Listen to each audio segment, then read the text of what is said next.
Hello everybody, this is Tip-Top MTG here today with another Magic the Gathering video. In today's video, we are going to be covering all of the spoilers from Core Set 2021 on June 11th, 2020. So I'm just going to go down and look at all the spoilers, tell you what I think, and tell you my opinions on is it powerful, is it not, is it for draft, what is its purpose.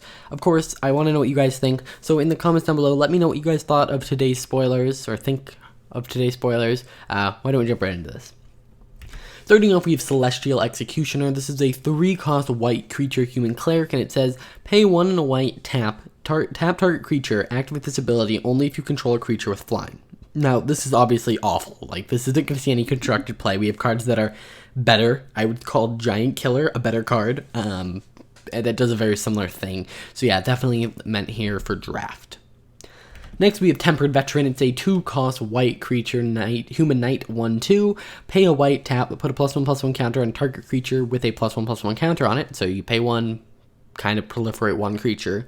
Or you can pay 6 to put a +1/+1 counter on target creature. So in Limited, this is pretty good. It gives you something to make sure that you're doing something every turn. You can... if your creature doesn't have +1/+1 counters, you can pay 6, which is a lot for a counter, but then after that it turns to 1, so I think this is an interesting design. Again, don't think this is going to see any meta play or standard play, but yeah, this is definitely a limited card. Next we have Feline Wing Mauler. It's a 3-cost creature Pegasus 2/1 with flying. It says non-creature spells cost 1 more to cast.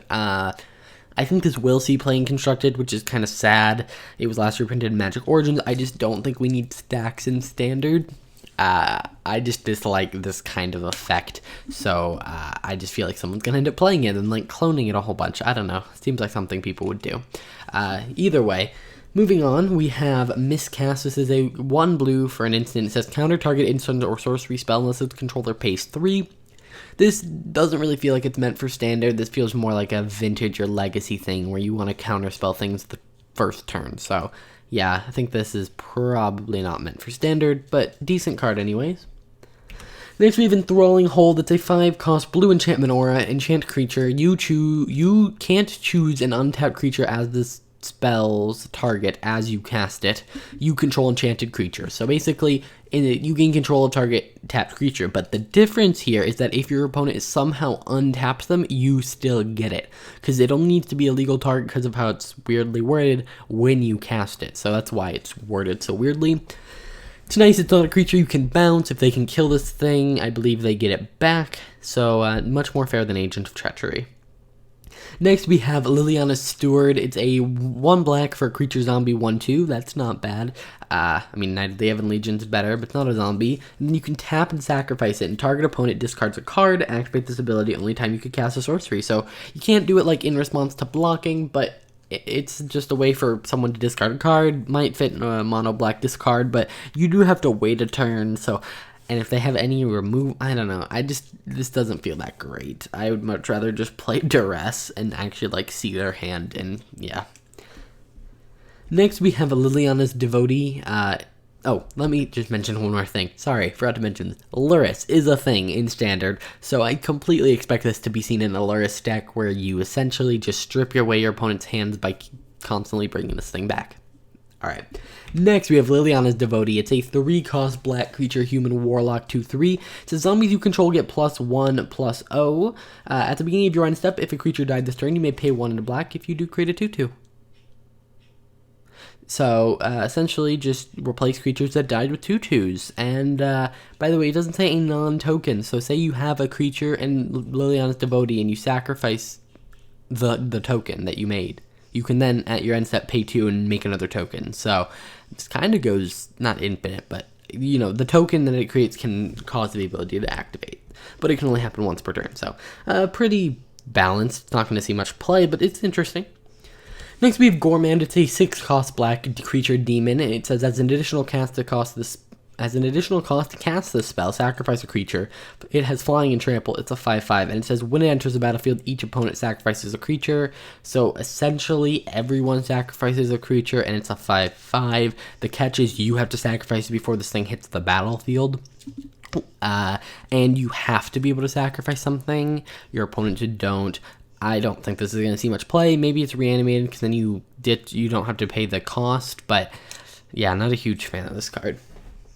Next, we have Thieves Guild Enforcer. It's a 1 black creature, human rogue, 1/1 with flash, and when it enters the battlefield, whenever it or another rogue enters the battlefield under your control, each opponent mills 2 cards. So they're just gonna mill, and then as long as an opponent has 8 or more cards in their graveyard, it gets +2/+1. It has Death Touch, which means that it's a 3/2 with Death Touch that you can flash in.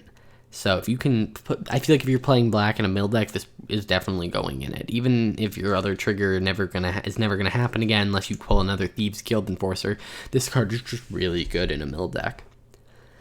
Next, we have Liliana Standard Bearer. It's a 3-cost black creature zombie knight with flash. It's a 3/1. It says when it enters the battlefield, draw X cards, where X is the number of creatures that died under your control this turn.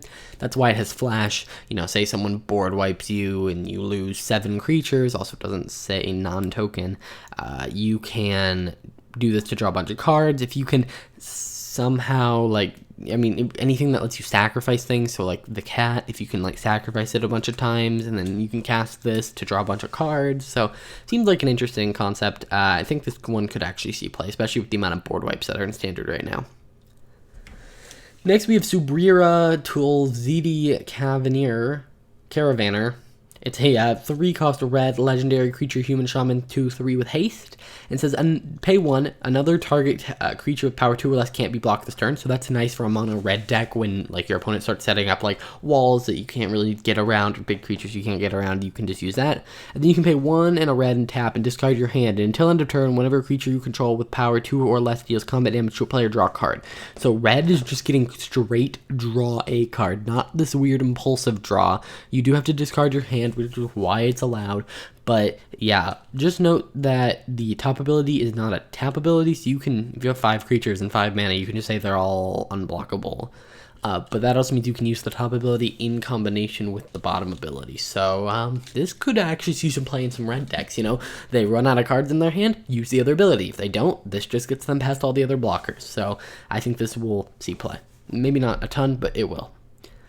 Next, we have Sabretooth Mauler. It's a 4-cost, 3/3 creature cat. At the beginning of your end step, if your creature died this turn, put a +1/+1 counter on it and untap it. So, something you might want to run this with the cat in the oven, because you can guarantee that it is something is dying. It's also not something of yours that died, so, it's interesting. Probably not going to see much play. Next, we have Truffle Snout. It's a 3-cost green creature boar 2/2, and when it enters the battlefield, choose 1. Either put a counter on it, so it's either a 3/3 for 3, or it's a 2/2 for 3, and you gain 4 life. This is definitely a draft card. I'm just going to move on. Next, we have Wildwood Scourge. It's an X green creature hydra, and enters the battlefield with X +1/+1 counters on it, so we have another one of these now.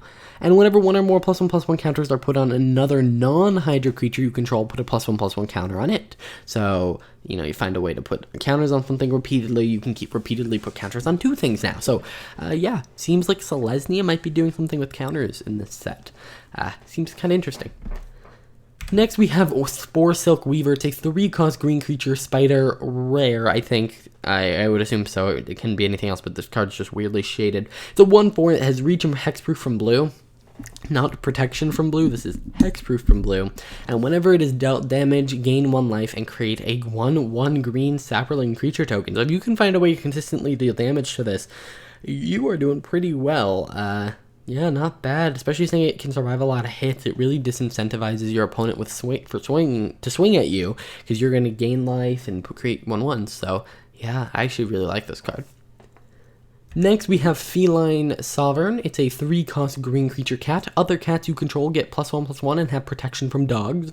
And whenever 1 or more cats you control deal combat damage to a player, destroy up to 1 target artifact or enchantment that player controls. So this is an amazing card. If it was just a 3-cost 2/3 that says other cats you control get +1/+1, that'd be pretty good. Give it protection from dogs. That's cool, but probably not going to be very relevant. Then you add in that second ability, and it's, now it's also removal. This card is insane. Much better than the dog lord, which is kind of weird because cats are actually a decent deck. So I was really hoping the dog one would be better. But you know what? It's fine. Next, we have Garruk's Harbinger. It's a 1 green creature beast, hexproof from black, 4/3, and whenever it deals combat damage to a player or planeswalker, look at that many cards from the top of your library. You may reveal a Garruk planeswalker card from among them and put it into your hand. Put the rest in the bottom of your library in a random order. So, yeah, this is kind of meh. Oh, no, sorry, a creature card or Garruk planeswalker. Never mind, I misread that. That makes it a lot better. So, it is very good. First off, it's a 4/3 for 3 with hexproof from black. That also will draw you cards, but you also get to pick what cards you want. So in a green creature heavy deck and maybe some Garruks in there, this card is pretty good. Speaking of Garruks, we have Garruk Unleashed. It's a 4-cost green legendary planeswalker Garruk. It has 4 loyalty, and it says +1 up to 1 target creature gets +3/+3 and gains trample until end of turn. Pretty good. Giving trample to something. Pretty good. -2, create a 3/3 green beast creature token. Then if an opponent controls more creatures than you, put a loyalty counter on Garruk. So that happens after you create the 3/3. So, you know, if you have less creatures than your opponent after the 3/3 is created, this is really only a -1, but Garruk does have to be able to survive it. So if you -2 him on his first turn, he comes out, and for instance, your opponent has no creatures. The next turn, you try and -2 him while your opponent has 7 creatures. He'll kill himself before he can put a counter on himself. So just keep that in mind. And then his -7 is you get an emblem with, at the beginning of your end step, you may search your library for a creature card, put it on the battlefield, then shuffle your library. Very similar to Tezzeret's from one of the old sets. Dominaria, Core Set 2020, or not Core Set 2020, Core Set 2019, I think it was Core Set 2019. Either way, yeah, it's okay. I mean, like, I don't think it's going to see any play in Standard, maybe in some weird mid-range deck, but mid-range doesn't seem to be a viable thing right now. It's just ramping to really big stuff really fast. It's starting to feel more like aggro, but maybe he'll find a place in that. We'll see. Next, we have Conclave Mentor. It's a green-white creature centaur cleric. It's a 2/2, and it says if one or more +1/+1 counters would be put on a creature you control, that many +1/+1 counters are put on that creature instead. Oh, that many +1. I'm sorry, I misread that. I was like, if any number of +1/+1 counters I'm put on something, put that many +1/+1 counters on it. I'm like, yeah, that's what you do. Either way, when it dies, you gain life equal to its power. So the idea is you're going to load this thing up with counters, and then when it dies, because your opponent removes it, you're going to gain like 10 life. So not bad if you're doing Selesnya +1/+1 counters. It's not bad. I might throw Simic in there, so it's blue Bant, so blue, green, white. But yeah, it's okay. And then last we have a swamp. I just thought I'd show you the art. I've been doing that with all of them. This is the showcase frame for the swamps. Alrighty guys, that's going to do it for this video. Let me know what you guys thought of all these spoilers in the comments down below. If you enjoyed the video, please hit the like button, and subscribe. And I will see you guys in the next video. Bye.